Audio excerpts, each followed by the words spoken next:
naissance se prépare.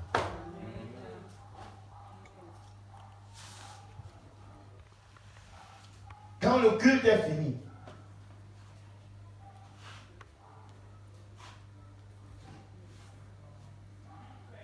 je suis le dernier à partir. Quand je quitte mon bureau tôt le dimanche, c'est 17h. Parfois, je le quitte à 20h. Dimanche passé, je l'ai quitté à 21h. Parce que dimanche, de toutes les journées que j'ai, c'est ma plus grande journée de travail. Je ne descends jamais de la maison de Dieu sans avoir fait le point avec moi-même, le point du culte, sans que le Seigneur me dise ce qui a marché, ce qui n'a pas marché.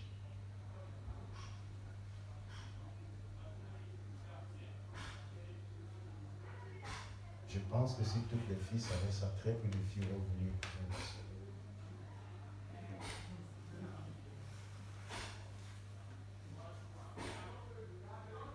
Qu'est-ce que te coûte ton leadership? Qu'est-ce que ça te coûte? Tu es leader, non? Ou bien tu veux être leader, non? Si tu veux être leader, tu vas faire plus que ce que tu diriges. Tu dis que tu es leader. Et dans ton équipe, il y a quelqu'un qui prie 2 heures de temps. Toi, tu n'arrives même pas à prier 1 heure. Tu n'es pas leader, c'est lui qui te lead. Le leader fait plus. Le leader fait plus. Un peu plus. Ah, j'aime Jésus. Hein. Il a marché avec eux. Il dit, ok, arrêtons-nous ici. Nous allons prier. Il dit, Pierre, viens. Jean, viens. Jacques, viens. Il marche. Il dit, ok, vous aussi, c'est votre niveau ici. Hein? Hein? Il vient de dire que vous, trois là, vous êtes plus avancés que les autres. Hein? Mais même avec vous, je ne m'arrête pas. Il a avancé encore. Et il s'est mis à prier. Et quand il est revenu, vous dormez. Il ne s'est même pas occupé des autres. Il dit que si ceux-ci dorment, ceux-là sont déjà morts.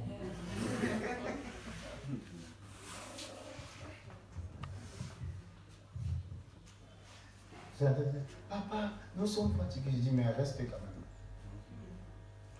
Restez là, parce que tu es leader.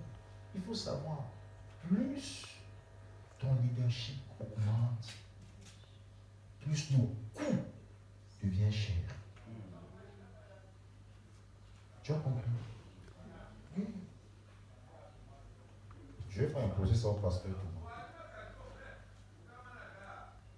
Mais bientôt, il sera pasteur responsable du ministère. Et il saura ce que... Il y a des choses que je vais laisser. Je vais laisser faire. Oui. Mais, lorsque la charge sera sur son dos, il ne pourra plus le faire. La charge va lui dire que voici ce que tu dois faire. Il n'a pas besoin.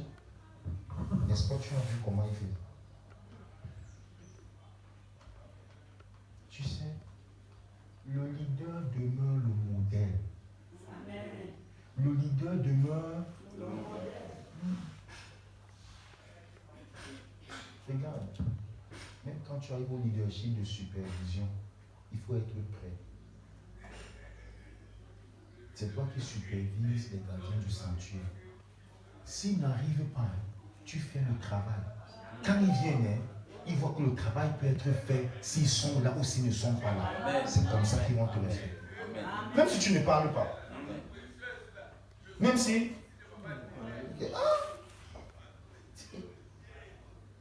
Tu ne reprends pas des gens si tu ne peux pas leur montrer du temps. Amen. Tu comprends ça?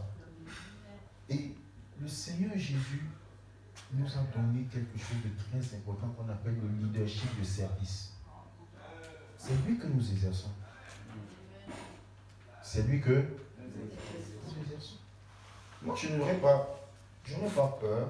Si je trouve que la cour est sale, il n'y a personne pour balayer, je prends le balai, je balaye, je continue. Ça m'enlève rien. Hein? Oui? Le lundi, je m'occupe de mes enfants, j'arrange leur chambre, je nettoie leurs vêtements, je nettoie leurs chaussures. Ça ne m'enlève rien. C'est ça qui les prouve que je suis leur père.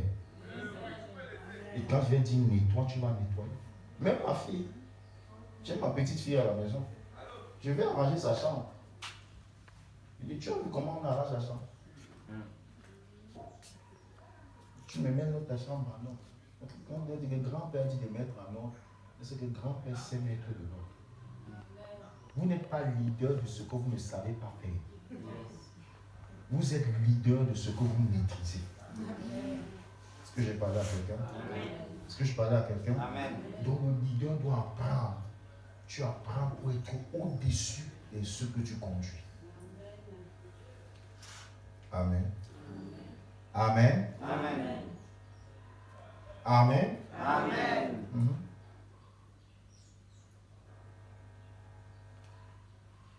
Il faut savoir que si ça ne marche pas, c'est à toi qu'on va demander. On va demander à qui?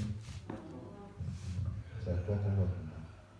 Donc il faut évaluer ce que va te coûter la tâche. Il faut l'évaluer. Et je vais terminer. Maxime n'était pas là aujourd'hui. Personne ne m'a fait signe de l'heure. Il est midi. Je ne vais pas prêcher jusqu'à midi. Et je vais terminer. Le dernier point. Le leader doit reconnaître des personnes ressources. Le leader doit reconnaître des personnes ressources.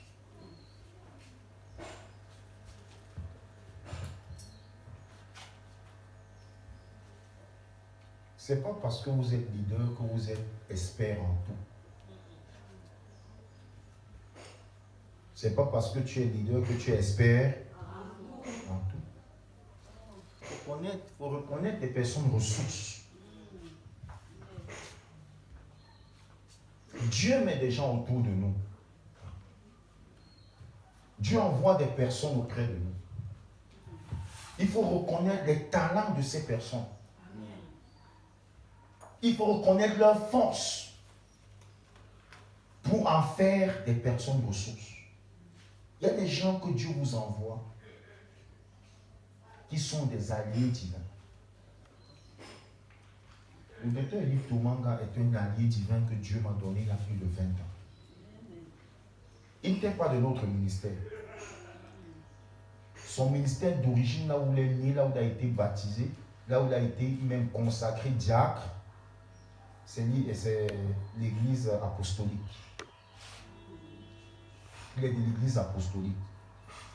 Moi, je l'ai connu par un ami qui m'a mis en contact avec lui pour qu'il m'aide comme interprète. Mais j'ai vu en ce jeune homme quelque chose de plus grand qu'un diacre. Et ça m'a coûté 2 ans de négociation avec son pasteur pour qu'il parte d'Apostolic Church pour venir dans le Népal. Il y a des choses que je n'aurais pas réalisées s'il n'était pas là. Il y a des choses que vous pouvez voir que j'ai faites, mais c'est par lui que je les ai apprises, c'est par lui que je les ai faites. Il faut reconnaître des hommes que Dieu vous envoie comme des alliés. Pas seulement à l'église, même au marché, il y a des personnes que Dieu, partout où tu es, il y a des personnes que Dieu t'envoie comme alliés. Tu as compris? C'est des gens que Dieu a envoyés pour t'aider. Tu sais, quand j'ai dit pasteur Thomas, tu viens être pasteur avec moi. Sa femme a dit que c'est impossible qu'on ait 2 pasteurs dans une même église. Je lui ai dit que non. C'est au Cameroun que c'est impossible. Parce qu'il y a des choses que vous ne savez pas. Et la Bible nous dit que 2 valent mieux. Mais regardez ce que nous avons réalisé à 2. Regardez ce que nous avons réalisé à 2. Mais chaque mois, j'ai une réunion avec lui.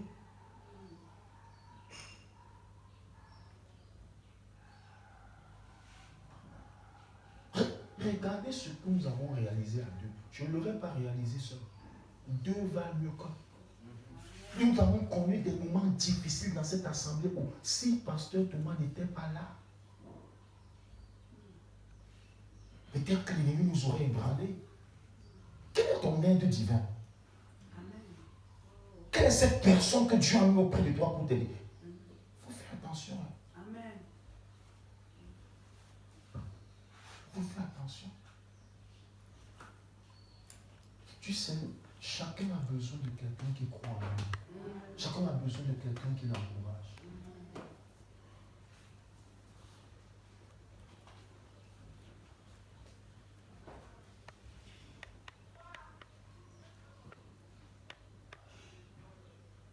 Est-ce que vous marchez souvent avec des gens qui tout le temps vous disent que vous êtes incapable?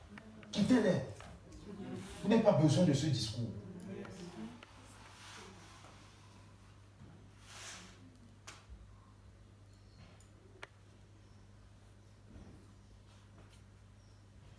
Écoutez, je vous montre. Timothée est un ami. Quand je regarde le pasteur, c'est le même parcours. Il a été mon fils, mon ami, mon collaborateur. Il est devenu mon frère. Amen. Oui. Oui. Quand je prépare la structure spirituelle de l'année, je la prépare avec lui.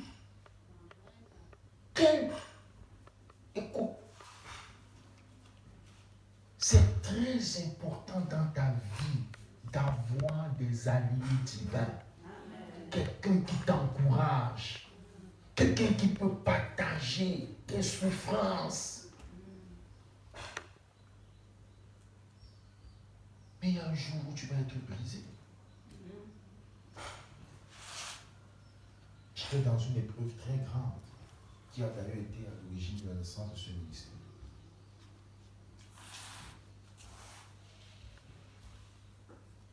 Et un jour, on m'a envoyé une lettre pour me dire que je ne devrais plus prêcher. C'était très dur. Je bénis Dieu pour l'attente de mon épouse. Vous savez, il y a des gens qui vous aiment dans la vie, qui vous aiment comme ça. Vous devez reconnaître vos alliés divins. Il y a des gens que Dieu vous donne et ces personnes vous aiment. Elle vous encadre. Cette femme m'avait aimé. Je dis m'avait parce qu'elle n'est plus. Elle est auprès du Seigneur maintenant.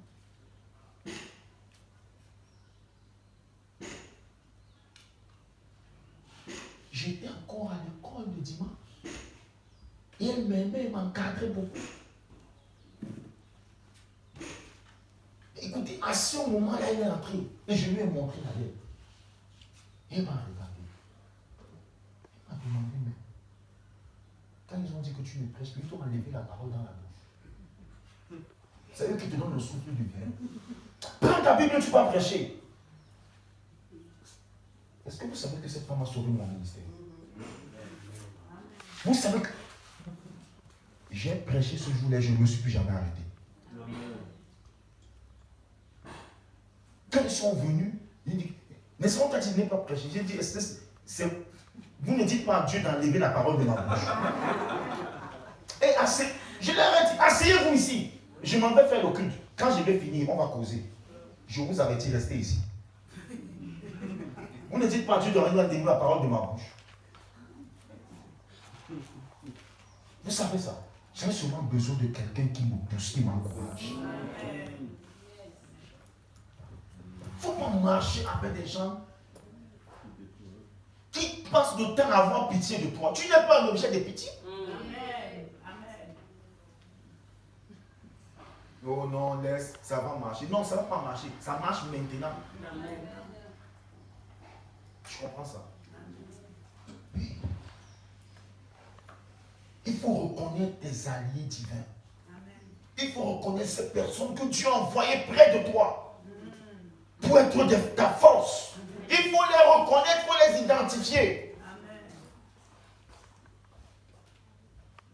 Tout leader a des personnes ressources. Amen. Vérité. Il faut faire attention. Tu sais, Dieu peut t'envoyer un enfant qui devient ton ami. Je te parle, je sais. Amen. Tu comprends? Amen. Oui. Mais si tu ne le reconnais pas, il y a un domaine dans ta vie qui ne sera pas bâti. Oui. La deuxième type de monde, il faut reconnaître les aides divines. Il faut reconnaître les aides. Les gens que Dieu a envoyés pour t'aider. Amen. Il faut les reconnaître. Dieu les a envoyés pour t'aider. Amen.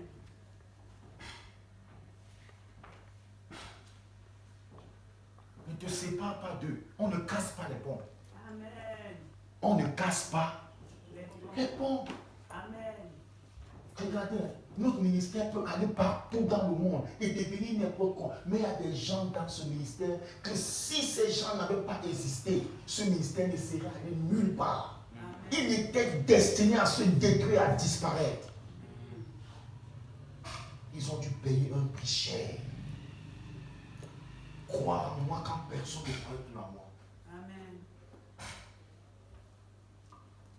Est-ce que tu connais tes aides divines?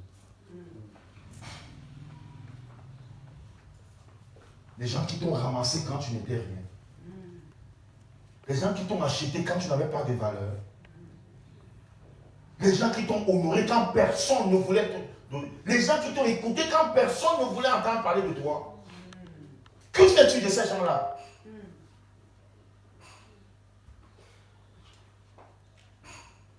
Les gens qui se sont dépensés pour toi quand tu n'étais rien. Tu les oublies? Non. Non. C'est les gens qui t'aiment. Parce que quand tu étais nu, ils t'aimaient.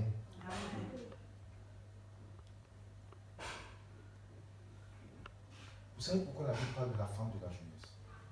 Je peux faire une parenthèse. Vous savez pourquoi la Bible parle de la femme de la jeunesse?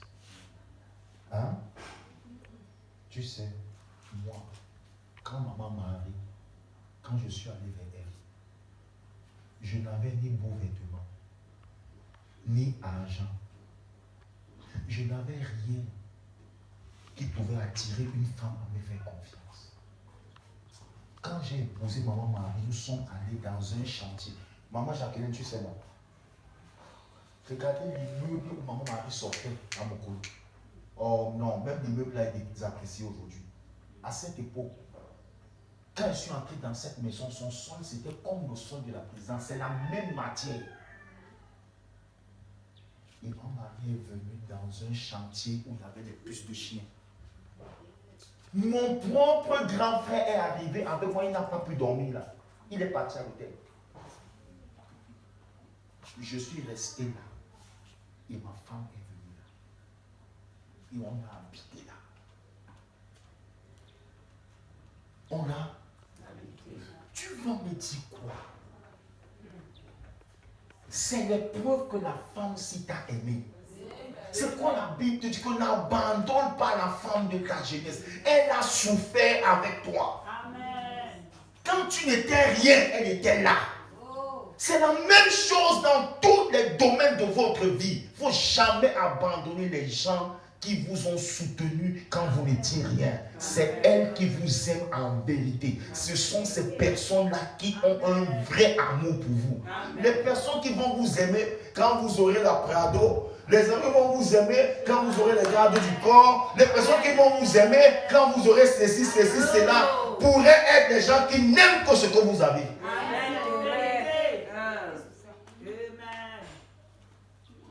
Vous voyez, non? Vous les avez vite oubliés. Vous avez vite oublié. Vous avez oublié que vous dormez à terre avec elle. Vous avez oublié que vous plantez les poteaux des palmiers avec elle. Non. Non.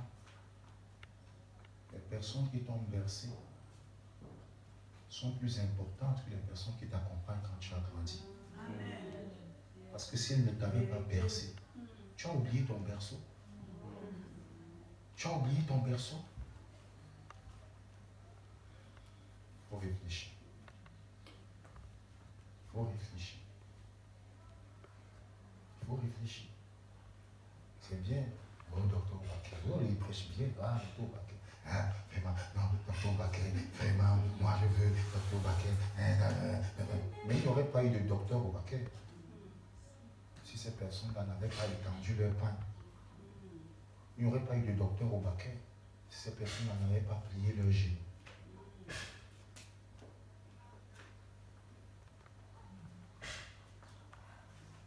Un leader reconnaît les personnes en source, reconnaît les alliés divins, reconnaît les aides divines. Pourquoi vous allez tuer quelqu'un qui, lui, il vous a aidé? Frère, c'est l'ingratitude, c'est la déloyauté. Vous savez, la déloyauté, ce n'est pas seulement les enfants envers les parents. Il y a des parents déloyaux. Oui. Oui.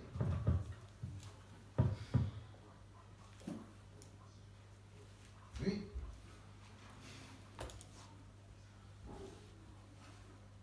Écoute, on ne peut pas écrire l'histoire du MIPAF sans parler de la famille Miyoko, parler de la famille Nuka, parler de la famille Yakan. On ne peut pas écrire l'histoire du MIPAF. C'est impossible.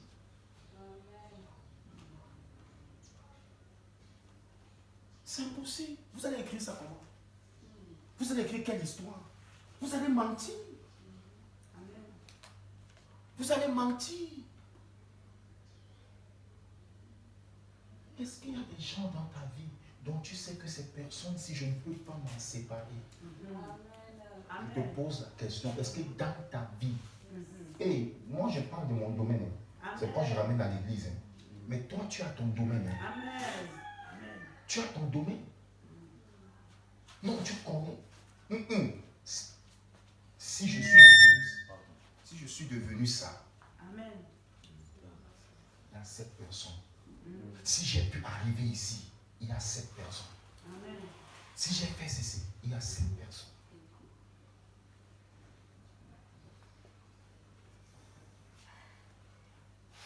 Vous savez que parfois les gens du monde sont plus reconnaissants. Vérité.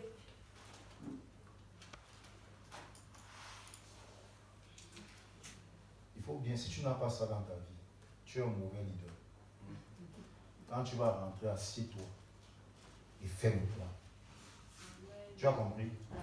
Hein, je me suis bâti moi-même. Personne ne se bâtit soi-même. Il y a toujours quelqu'un que Dieu a utilisé pour te bâtir. Amen. Tu as compris? Amen. Tu as compris? Amen. Oui. Oui.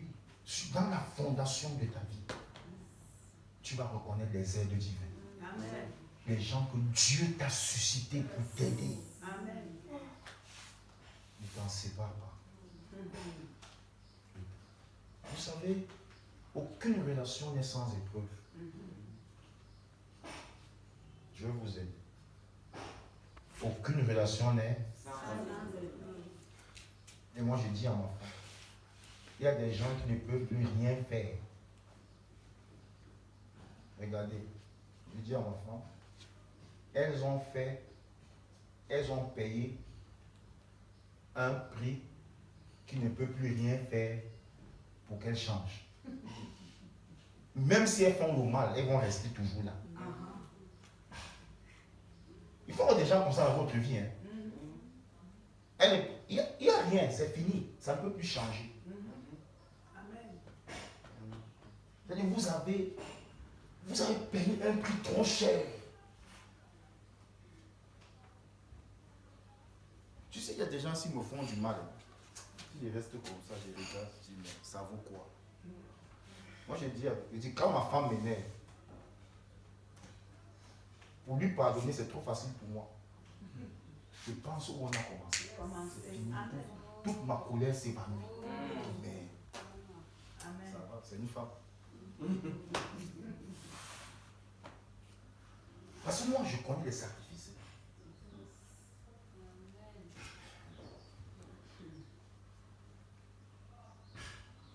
Papa, ma femme vendait des gâteaux pour aller à l'école et pour qu'on mange à la maison.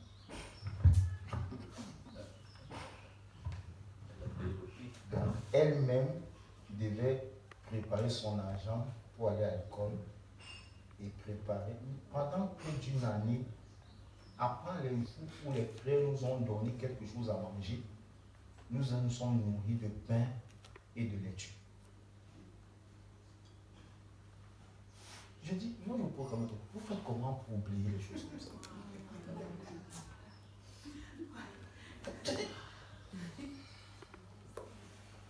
Parce qu'on oublie facilement les beaux jours. Mais les jours de souffrance, moi je ne peux pas oublier. Je ne peux pas oublier. Amen. Je ne peux pas oublier. Non, je ne peux pas oublier. Il faut reconnaître ces gens, ce type de personnes. Il faut rester avec ces personnes. Il faut prier pour ces personnes. Amen. Et si elles faiblissent, il faut les supporter. Il ne faut jamais vous en débarrasser. Amen. Parce que ces personnes ont établi le sceau. Vous ne pouvez pas détruire la fondation de cette construction et croire qu'elle va encore rester là. Vous dites que vous détruisez parce que les termites ont attaqué. Laissez la fondation. Vous ne pouvez pas. Si vous enlevez la fondation, la maison va s'affaiblir. Et puis elle va s'écrouler. Il y a des gens dans votre vie. Si vous vous en séparez, ne vous dérangez pas. Tôt ou tard, vous allez payer le prix fort. Vérité, papa.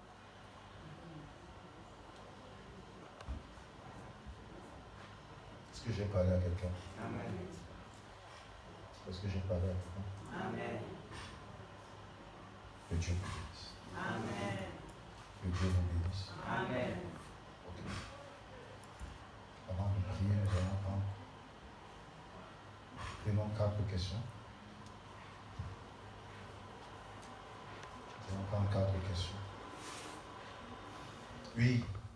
Parce que Merci d'avoir donné la parole. Et surtout, le dernier point que vous avez touché, les personnes qui vous ont aidé.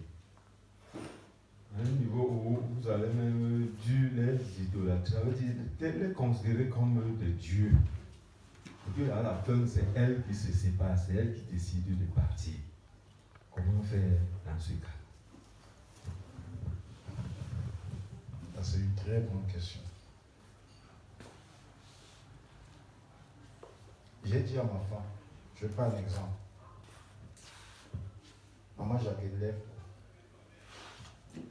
quand nous avons été éprouvés, ce que je vous raconte, ça fait, c'est 22 ans. Hein. On était chassés. Chassés. Et moi, je ne voulais rien discuter. Donc, je suis parti, j'ai laissé tout, l'église, tout, je suis parti. Ok. Maman Jacqueline nous a suivis dans la honte. Écoutez bien, on peut suivre quelqu'un dans la gloire. Hein? On ne peut pas suivre quelqu'un dans... C'est comme si on vous enlève d'un palais et on vous jette dans la boue. Et quelqu'un dit que, ok, moi je vais aller dans la boue avec lui. Bon, pour moi, elle ne peut plus rien faire. C'est impossible. Même si elle s'éloigne, elle va rester. Elle peut s'éloigner, mais elle ne peut pas changer mon cœur envers elle. Amen. Je lui dois reconnaître, même si elle meurt. Tu comprends ça? Oui. Écoute, moi je crois à ça. Hein. Vous savez, David a dit. Maman, là, c'est tout. David a dit. Y a-t-il quelqu'un de la maison de Saül? Vous n'avez jamais lu le verset là. Mais qui est Saül? Qui a cherché à tuer David? Il dit pour que je lui fasse du bien à cause de Jonathan. Ça veut dire que ce que Jonathan m'a fait, même s'il reste le fils de Saül, je vais lui faire du bien. Amen. Amen. J'ai fini. Tu as cimenté, tu as mis un ciment. Ça ne peut pas se faire. Tu as déjà mis un ciment. Oui. Il n'y a rien. C'est terminé. Tu ne peux rien faire. Fais tout ce que tu veux. Ça reste établi.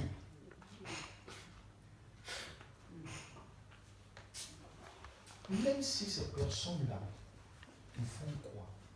Tu ne contrôles pas leurs attitudes. Amen. Tu contrôles tes réactions. Amen. Amen.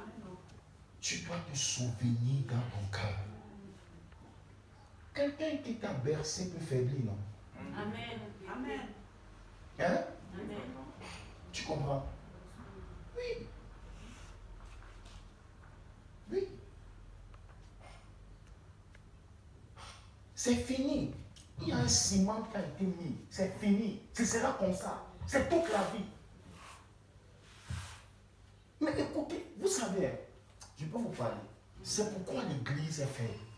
Parce que l'Église ne connaît pas les lois de l'Alliance.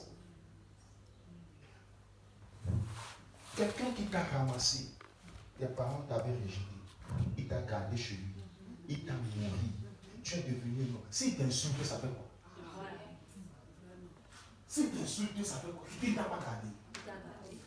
Hein? Donc tu gardes des insultes plus que le bien qu'il t'a fait. Laisse ça! Méprise ça! Amen. Amen. Méprise ça. Mais c'est... Je vous dis la vérité. Écoute, moi, toi tu connais notre papa, l'apôtre Daniel. L'une des personnes m'a fait du mal dans le ministère, c'est là. Il est mort, j'étais au Congo. J'ai arrêté mon bras, je suis rentré pour l'enterrer. Il était à l'hôpital, j'étais ici. Je suis arrivé, on m'a dit que non. Ça fait 3 jours, il va pousser. Je suis revenu chez moi, j'ai pris la poire, j'ai pris les médicaments, j'ai fait tout. Je suis allé lui faire la poire. Sa femme a fui. Est-ce qu'elle n'a jamais vu ça? Mais c'est mon père. Mais attendez, c'est mon père. En dehors de tout, c'est mon père. Vous ne pouvez rien faire, c'est mon père. Amen. Je vais donc changer de père. C'est mon père. Non, écoute, il y a des gens qui ont établi un ciment dans votre vie. Qu'ils fassent du bien ou du mal, c'est cimenté. Amen. Vous pouvez faire. Tu laisses leur mal. Leur mal, c'est eux le problème. Tu fais ce que toi tu as fait. Amen. Tu as donné à manger, tu les donnes à manger. Tu dois les honorer, tu les honores. Oui, tu ne peux rien. Parce que tu ne peux pas effacer ce qu'ils ont fait. Amen. Tu as compris ça? Oui. Mais pourquoi vous pensez que le mal est plus fort que le bien? Parce qu'en effet, c'est ça. Non, le mal n'est pas plus fort que le bien. Le mal n'est pas plus fort que le bien. Amen. N'est-ce pas? Si elles veulent s'égarer, elles vont s'égarer. Mais ton cœur ne doit pas s'égarer. Le problème n'est pas elle, le problème est l'état de ton cœur. Le problème n'est pas elle, comme c'est l'état. Ton cœur ne doit pas s'égarer. Si elles veulent se séparer, assure-toi que ce n'est pas toi qui les ai chassés. Et continue. Même si elles se séparent, tu laisses une porte ouverte. Si leur égarement finit, on peut revenir. Mais Jésus a dit à Pierre, Satan vous a tous réclamé. Hein? Ils sont 12. Moi j'ai prié pour toi. Pourquoi il n'a pas dit j'ai prié pour vous? Vous connaissez le gars là? Il a laissé son entreprise de pêche pour suivre Jésus.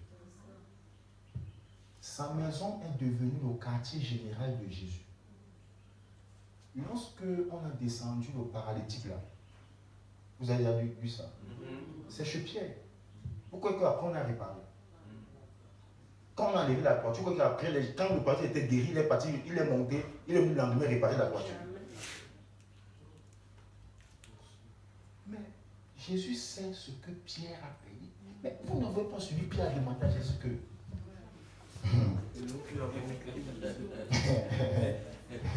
Dans la fesse.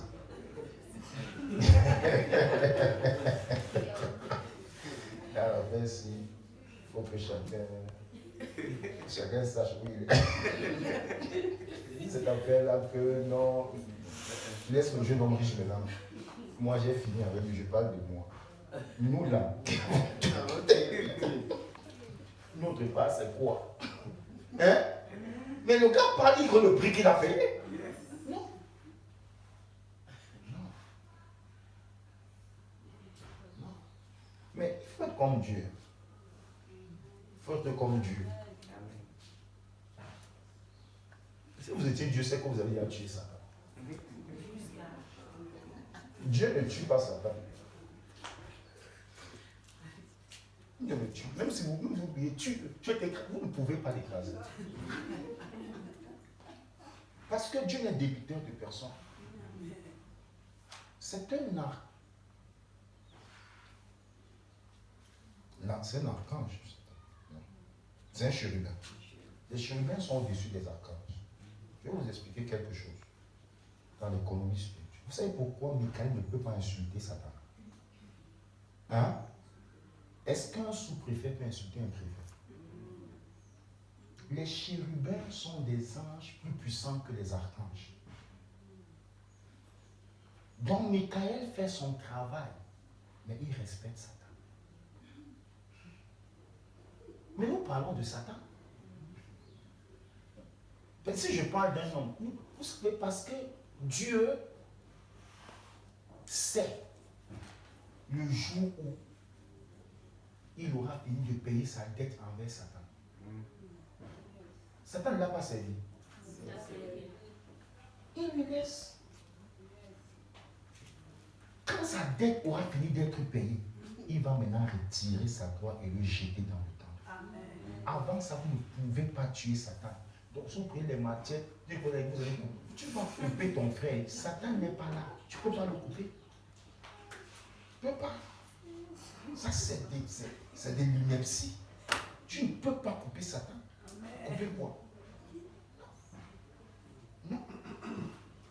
Et c'est pourquoi, même quand vous priez, vous n'insultez pas Satan. Vous savez, il y a beaucoup de choses que nous, les enfants de Dieu, nous profitons à cause du sang de Jésus. Hein? À cause du sang de Jésus. Mais dans le monde spirituel, ça ne peut pas se faire. Michael ne peut pas. Parce que quand Michael va sur le compte de Moïse avec Satan, il est sous une onction de commission. Il va résister à Satan parce que c'est le Père Céleste qui l'envoie. Quand il y a la guerre au ciel, le soutien de Michael vient du trône de Dieu. C'est pourquoi il va vaincre le dragon. Il faut faire attention. Est-ce que si votre père qui vous a enfanté vous insulte, vous allez le jeter? Hein? Il ne sera plus votre père. Vous l'avez pu l'entretenir. C'est que vous avez un cœur mauvais. Il faut avoir un cœur bon. Il faut avoir un cœur droit. Vous avez compris? Donc ces personnes-là qui ont cru en vous, qui vous ont suivi, lorsque vous n'aviez pas de fonds, lorsque vous n'étiez rien, lorsque vous n'aviez pas un nom, elles ont bâti le socle de votre vie. Vous n'avez pas d'histoire sans elles. Hein? Vous n'avez pas? Elles ont contribué à vous faire. Et vous devez en être conscient. Ok? J'ai répondu. Oui.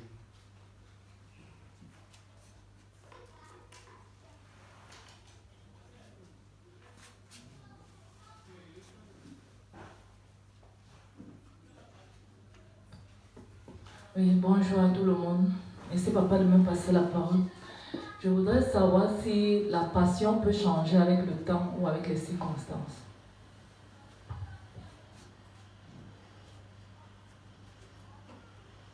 Oui. Mais ça veut dire qu'elle n'était pas une passion. Vous savez, il y a des gens qui sont passionnés de quelque chose par suivisme. Par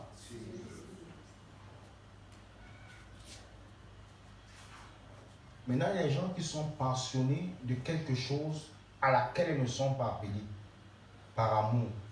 J'ai parlé tout à l'heure du docteur du Tomanga. Il était un passionné de l'évangélisation. Et moi aussi, je croyais que c'était un évangéliste. Hein? Mais il n'était pas évangéliste.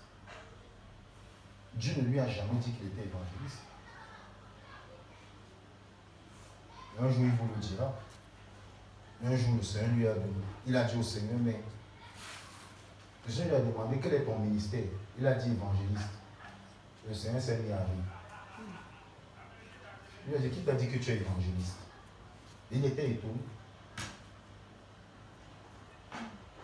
Oui, votre passion, vous devez trouver votre passion. Oui. Tu pouvais croire que tu es appelé à chanter. Et tu te rends compte que non. Tu es un intercesseur. Parfois, vous pouvez être bivocationnel. Vous avez deux passions qui ont la même valeur. Ou multivocationnel.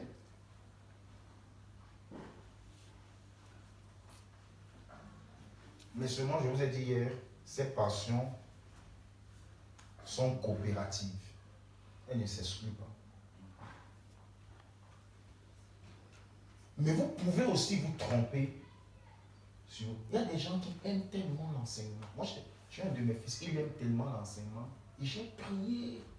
Un jour, je lui ai dit, tu n'es pas enseignant, tu es évangéliste. Cesse d'enseigner, évangélise. Bon, je crois que Dieu va le restaurer. Il a dit que non, tu n'es pas enseignant. Non, non. C'est pas parce que ton père est enseignant que tu es enseignant. Tu vas enseigner parce que tu es le fils d'un enseignant. Mais l'enseignement ne sera pas ce pourquoi Dieu t'appelle. Là, j'ai fait dans le cadre du ministère. Tu as compris, non? Tous mes enfants sont obligés d'enseigner. Parce que je vous forme à enseigner. Je prends un exemple. Chaque année, vous avez la structure spirituelle, les thèmes sur lesquels vous devez enseigner. Même le ministre Léo Nana, qui est passionné d'évangélisation, il est obligé d'enseigner d'abord. Il est obligé d'enseigner d'abord. Oui, d'abord enseigner. Et ça, c'est très important.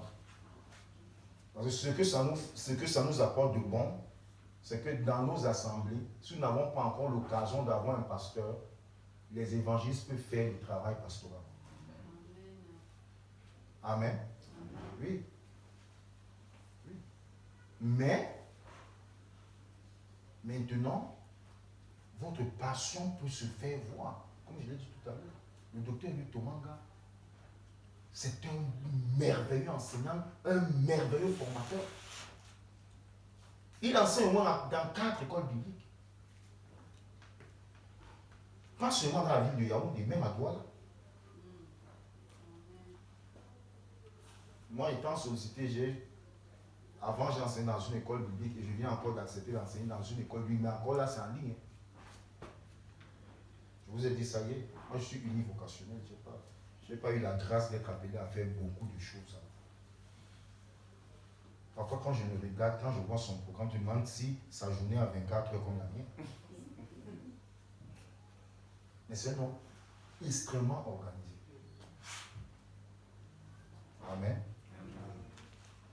Oui. Merci. J'ai répondu à ta question. Merci papa de me passer la parole. Ce n'est pas une question en tant que telle, mais je pense que c'est plus une contribution. Oui. C'est dans le domaine de la formation, de la préparation de la relève. Oui. J'aimerais évoquer l'aspect discernement dans cette formation, dans cette préparation de la relève. Parce que l'expérience a montré que plus on a investi sur les membres d'un groupe, des membres qu'on lead, d'une équipe, sans discernement, sans avoir préalablement regardé certains aspects, plus on est déçu du rendement de ces personnes. Est-ce qu'on doit à tout prix former, à tout prix préparer la relève sans discerner, sans... En fait, ça parle de la bonne terre. J'aimerais demander qu'on puisse ajouter cet aspect du discernement, de savoir où investir et quoi investir pour avoir une pérennisation de notre expérience. Merci. Oui, c'est une bonne contribution, mais c'est une question aussi.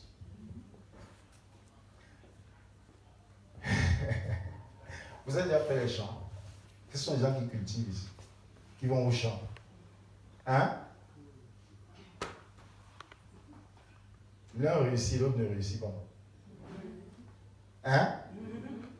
Tout ce que vous plantez, ça réussit à 100%. Il en est de même pour la formation. Si vous faites comme ça, un jour vous passerez à côté d'une pièce d'or parce qu'elle a de l'argent. C'est le temps seul qui polie la pièce d'or. Ne vous inquiétez pas. Investissez. Partout où le Seigneur m'a envoyé, j'ai toujours cette liberté d'investir, de former les gens. Et un jour, j'ai entendu des gens dire, il peut même partir. Il nous a déjà tout donné. Qu'est-ce qu'il va encore enseigner? Il peut même partir. Je ne me suis pas arrêté. J'ai continué, j'ai souri. Mais dans le monde spirituel, ce n'est pas comme ça. Vous voyez, nous avons la grâce d'écouter papa, n'est-ce pas? Hein? Quand papa parle, vous n'avez pas compris, c'est différent de nous tous. Amen. Hein?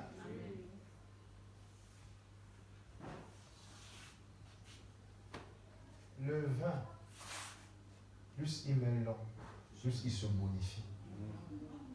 C'est comme ça les hommes de Dieu. Amen. Plus ils mettent long dans le ministère, dans leur marche avec Dieu. Plus, quand vous lisez les épîtres de Jean, vous avez le cœur d'un vieillard. Vous comprenez? Vous comprenez? Je vous ai dit cela. Quand vous transmettez, vous ne perdez rien. Vous ajoutez. Vous ajoutez. Et on ne triche pas dans la connaissance. On ne triche pas avec Dieu. Regardez, si aujourd'hui notre ministère a rempli tous les pays du monde, lorsqu'on fait nos conventions, nous sommes, disons même, exagérons, nous sommes 100 millions. On a même bâti une ville. Est-ce qu'un jour on va dire à Dieu qu'on n'a plus besoin de lui? Mais c'est ce que les gens font. Dire que tu n'as plus besoin de celui qui t'a formé, tu as besoin de lui. C'est pourquoi on a ce qu'on appelle des recyclages. Le recyclage ne signifie pas que la personne qui est là, c'est un élève. C'est quelqu'un qui fait. Mais on lui enseigne les nouvelles méthodes de faire. On lui enseigne les nouvelles découvertes. C'est pourquoi nous avons des pastorats. Vous comprenez un peu ça? Le fait aiguise le fait. Amen. Et vous ne pouvez pas choisir aujourd'hui. Vous ne pouvez pas choisir au départ. Formez seulement. Les pièces vont s'ajuster toutes seules. Avec le temps, vous verrez que là ça passe. Là ça passe. Là ça passe. Est-ce que vous comprenez ça? Amen. Très important. Parce que vous savez, il y a deux manières d'avoir la relève. Parfois, la relève est préparée. Qu'est-ce que je veux dire? Oui, vous savez que vous allez partir, n'est-ce pas? Et vous préparez. Mais parfois, elle est subie. Je prends un exemple. La sœur Ruth a pris les copas dès que Esther est partie, non? Hein? Oui, mais Ruth ne voulait jamais prendre les devants. Mais elle était obligée de prendre les devants. Parce que Esther n'était plus là. N'est-ce pas? Et elle s'est rendue compte qu'elle est obligée de faire et de bien faire. Amen. Amen. Si Esther revient aujourd'hui, elle va trouver Ruth à un autre niveau. Hein? Mais écoutez, Ruth avait ce niveau-là avec elle. Mais Ruth, parce que Esther était là, Ruth était couverte. Quand Esther n'était plus là, Ruth est obligée de faire tout ce qu'elle a vu Esther faire. Mais c'était en elle. C'est comme ça. Le temps est très important dans la révélation de ce que nous sommes. Amen. Amen. Donc, il faut investir, même dans ton lieu de service. Investir. Mais avec le temps, tu vas voir que cette personne-ci répond bien, celle-ci ne répond pas bien. Et maintenant, tu vas savoir ce que tu peux donner à tel, ce que tu ne peux pas donner à tel. Amen. Dernière question. Oui.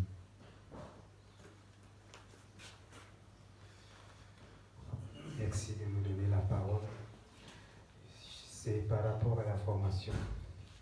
Je voudrais savoir si on peut prier afin qu'on restaure les cours de religion dans les écoles.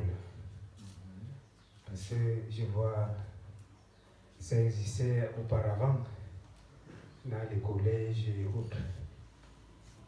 Donc, comme vous avez souligné sur les administrateurs, même jusqu'à l'ENA, si à travers les cours de religion, il peut avoir une contribution efficace pour avoir des gens qui gèrent bien le pays dans les jours à venir. Donc c'est par rapport à ce sujet de prière que je voulais demander si c'est nécessaire. Ok, merci. Merci bien aimé.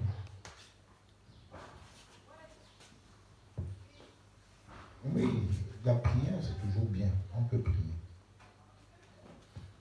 On peut prier, mais je pense que au-delà de ça, nous devons penser maintenant de façon réelle à pouvoir avoir nos propres écoles. C'est un aspect que nos pères ont beaucoup négligé. Quand je suis allé au Togo en 1999, la première fois que je suis allé au Togo, j'étais étonné de voir le niveau des assemblées de Dieu. C'était facile de trouver un ministre à l'église. Les directeurs, c'était en grand nombre. Je leur ai demandé pourquoi. Ils m'ont dit qu'ils ont 60 ans d'investissement dans l'éducation. 60 ans.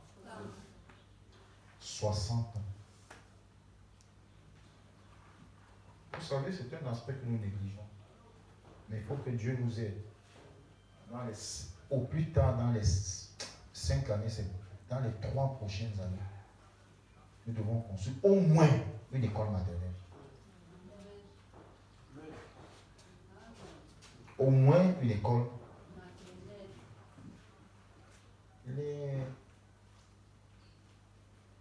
Nos enfants, mes enfants, Chamaël, il a aussi la fait. Je les envoie dans les collèges catholiques. C'est des écoles confessionnelles, je les envoie dans les collèges catholiques. Moi, tout mon primaire, je l'ai fait dans les écoles catholiques. Et vous ne pouvez pas parler de la formation au Cameroun sans parler des catholiques. Aujourd'hui, l'UCA, l'Université catholique d'Afrique centrale, est l'une des institutions dont lorsqu'on sort, on est sûr d'avoir du travail. Les entreprises vous discutent, ce n'est pas vous qui vous battez. Donc, ce n'est pas seulement prier. Ce n'est pas seulement prier. Nous devons prier plutôt pour qu'il y ait un secrétariat à l'éducation des églises de réveil. Ce n'est pas difficile. Si tous les frères qui ont des écoles aujourd'hui décident que leurs écoles appartiennent à leurs églises, c'est juste un contrat, que l'école porte le nom de l'église. Et les églises, toutes les églises doivent avoir un décret. Et toutes ces églises-là se rassemblent et ont réussi à rassembler au minimum de 200 écoles. On a un secrétariat. C'est-à-dire que désormais, pour qu'une église de réveil ait une école, on n'a pas besoin d'aller, non, on va juste au secrétariat. Vous savez que pourquoi ouvrir une école catholique, c'est très facile. Parce qu'il y a un secrétaire à l'éducation catholique. Et il y a un secrétaire à l'éducation. Nous, par exemple, à la Congrégation baptiste camerounaise, on peut ouvrir une école facilement. Mais seulement pas ouvrir au nom du MIPA, on va ouvrir au nom de la Congrégation baptiste camerounaise. Parce que ça passe par le secrétaire à l'éducation évangélique ou protestant. Vous comprenez? Voilà. Une autre chose aussi que les églises de réveil peuvent faire, c'est une réflexion à mener, c'est au lieu de créer des fédérations, de nouvelles fédérations, elles peuvent plutôt s'associer au conseil des églises protestantes évangéliques. C'est tout. Directement, elles vont, le secrétariat à l'éducation protestante devient, c'est tant aussi à elles. Et elles peuvent ouvrir facilement des écoles. Bon, quelquefois, nous discutons pour les choses administratives avec un esprit spirituel. À une époque, nos pères ont dit qu'ils ne pouvaient pas s'asseoir dans la réunion avec des gens qui boivent le vin. Mais aujourd'hui, beaucoup d'églises de réveil boivent plus de vin que les églises protestantes. Donc, j'essaie donc par rapport à ça, c'est lui pas s'asseoir dans les réunions de réflexion. Donc, nous devons aller un peu plus. Nous ne devons pas seulement prier pour que les groupes scolaires, les groupes bibliques reviennent à l'école, mais nous devons aller plus que cela. Nous devons prier pour que nous puissions avoir nos propres écoles. Pour que nous puissions former nos enfants. Si nous avons une école est une grande ouverture à l'évangélisation. Les enfants ont fait l'école primaire à Bethléem. La sœur Flore enseignait là-bas. Chaque fin d'année, on appelle un serviteur de Dieu qui prêche la parole, qui lance l'appel. Et les enfants reçoivent Jésus. Il y a les musulmans, il y a les catholiques, il y a les protestants. Mais comme c'est une école d'un enfant de Dieu, mais seulement, ça peut être contesté parce que l'école est laïque. En fait, dans une école laïque, la laïcité, même si tu veux prêcher, tu ne vas pas obliger le musulman d'être là. Mais nos enfants à l'école catholique sont obligés d'aller à la cathédrale. Parce que quand nous les avons inscrits, c'est bien écrit collège catholique. Donc c'est confessionnel. Tu ne peux pas dire qu'on a un enfant à la cathédrale. Non. C'est écrit dans leur règlement intérieur que tel jour, l'enfant sera amené à la cathédrale. Nous sommes obligés d'accepter cela. Donc c'est un aspect que nos pères n'ont pas vu, mais qu'il faut que nous voyons. Nous devons prier et ouvrir les yeux dessus. Je vous dis, si dans 3 ans, par la grâce de Dieu, que ce soit à Yaoundé ou à Douala, je ne vais pas dans les petites villes, Yaoundé ou Douala, nous restons à créer, ne fût-ce qu'une école maternelle, c'est déjà quelque chose. C'est déjà quelque chose. Il faut penser à ça, il faut prier. Ok? Que le Seigneur nous bénisse. Merci pour votre présence. Nous allons prier.